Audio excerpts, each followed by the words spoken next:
Hello अनि welcome back to your own YouTube channel SBC किचनमा र आज पनि तपाईको निम्ति फेरि एउटा अति नै मिठो रेसिपी लिएर आएको छु। आजको रेसिपी छ तपाईको लागि खसीको मासुको र यो रेसिपी एकदमै मिठो हुनेछ। तपाईले ट्राई गर्नुभयो भने, यदि तपाईले ट्राई गर्नुभएको छैन भने यो भिडियोलाई अन्तसम्म हेरेर एकपल्ट अवश्य पनि आफ्नो घरमा बनाउनु होला र आउनुहोस् म तपाईलाई सजिलोसँग खसीको मिठो मासु बनाउने तरिका सिकाउने छु र भिडियोलाई अन्तसम्म हेरेर भिडियोलाई धेरै भन्दा धेरै माया अनि आशीर्वाद दिनुहोला।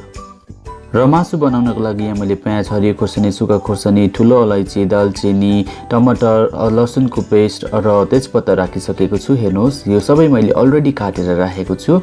र अब भने म अरू मसला पनि तपाईलाई देखाउने छु है।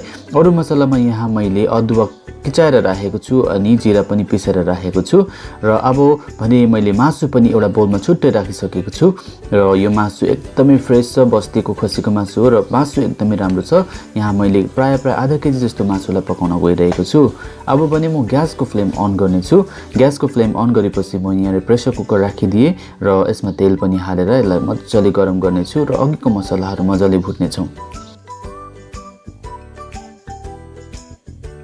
तेल अब गरम भइसक्यो। मैले अघिको यो अलैँची र दालचिनीलाई हालेर एकछिन मजाले भुट्छु। यसको फ्लेभर एक्सट्र्याक्ट गर्नुपर्छ र बाँकी मसलाहरू पनि अब हामी हाल्दैछौँ। तेजपत्ता हालिदिएँ मैले यहाँनिर र अब प्याज हालेर अरू पनि यसरी क्रमैपछि हामी हालेर मजाले भुट्नेछौँ यिनीहरूलाई र भुटिसकेपछि हामी फाइनली के गर्नेछौँ, यसलाई मजाले पकाउनेछौँ।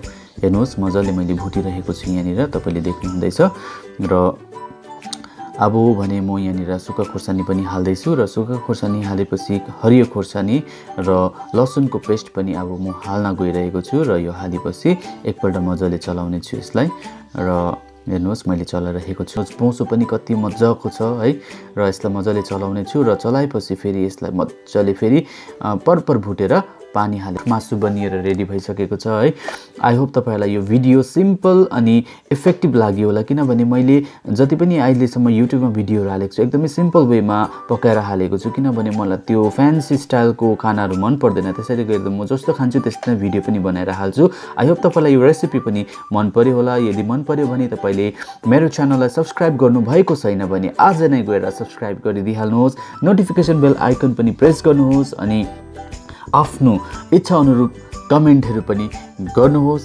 आउँदो भिडियो तपाईलाई के को हेर्नु मन परेको छ त्यस पनि तपाईले कमेन्ट बक्समा गएर लेख्न सक्नुहुन्छ। आई होप तपाईहरुलाई यो भिडियो अति नै मन पर्यो होला। Thank you so much for watching. फेरि अर्को भिडियोमा भेट्ने बाचा गर्दै हजुरहरूको समक्षबाट बिदा लिन्छु र आजलाई भने यति नै। Thank you so much.